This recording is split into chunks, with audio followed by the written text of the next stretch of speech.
Coach Nitra Perry after a 53-39 win over Northern Kentucky. Coach, just your thoughts on a great win for this team. I'm extremely excited. I thought that was the best defensive effort we've had all year. It was, again, a total team effort. And talk a little bit about, again, your two juniors stepped up. They both had great nights on Thursday. Christina with another double-double, 16 points, 14 rebounds. Bria with big shots, it seemed like, in key situations with 13 points. Talk about their play. They just keep displaying that leadership role that we've been looking for all year. Christina Wells is a double-double. Seems like that's the norm for her at this point. She not only does the scoring and the rebounding, but she does the intangibles. She gives us a lot of fire and a lot of energy. Bria Young's been working hard all year, and when she has that open shot, I feel really good about it, and she does too, which is even better.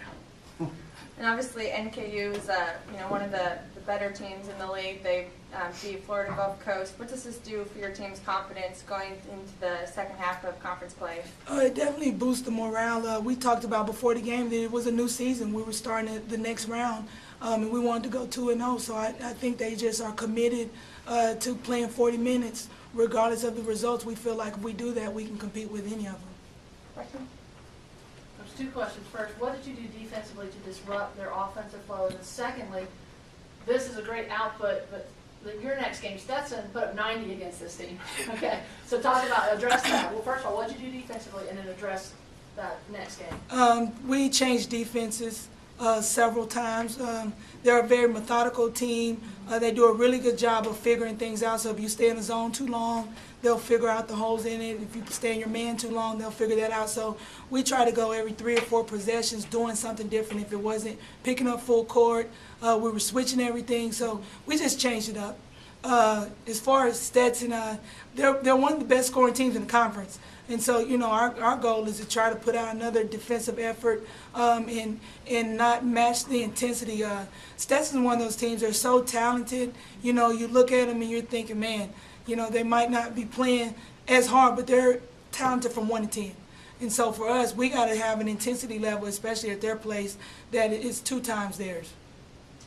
They scored 6 points in the first half. What did you tell your team so they wouldn't have a letdown coming out the second? We really just talked about the game plan.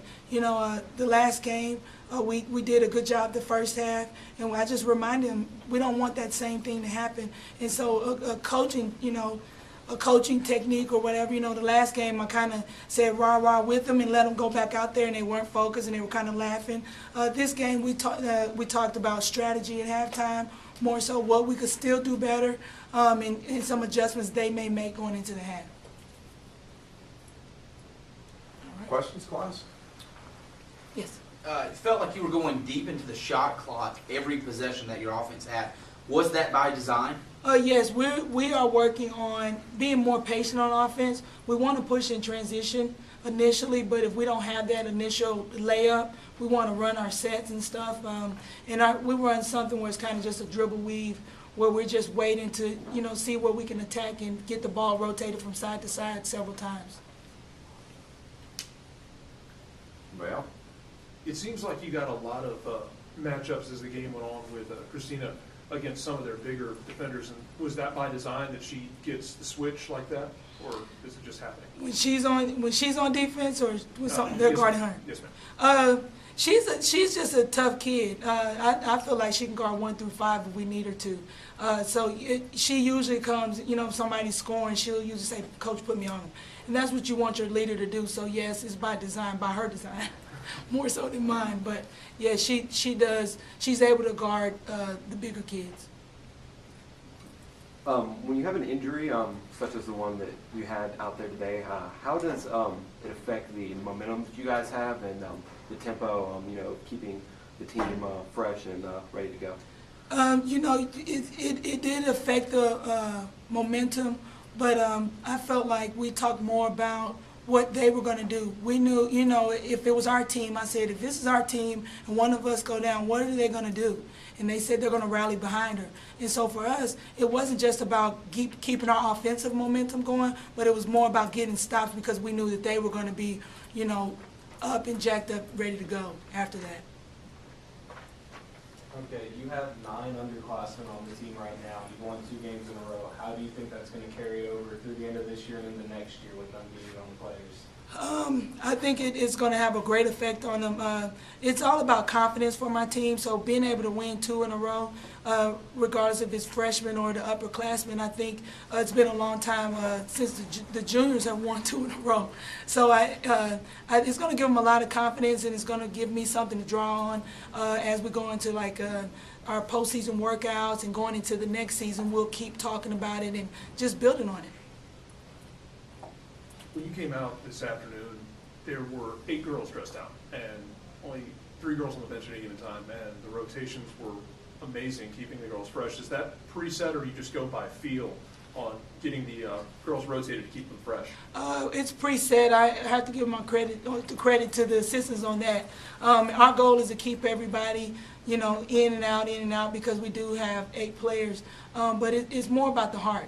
And we talk about it. We're still conditioning on Mondays. And so they know that it's going to be a tough game, and they know it's not a huge rotation. But it is more about a mentality. We talk about what they're thinking about, the thoughts, choosing the right ones, because you can be tired or you cannot. And so they chose tonight to keep pushing.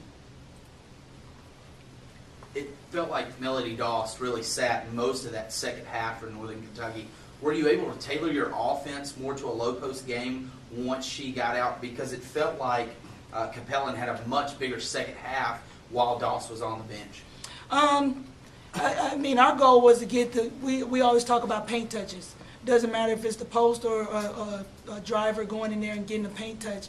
I felt like, Lisa could have, scored on Melody, but I think it was just the timing of it and what we were trying to do at the moment, not necessarily if she was in or not. Thanks, Coach.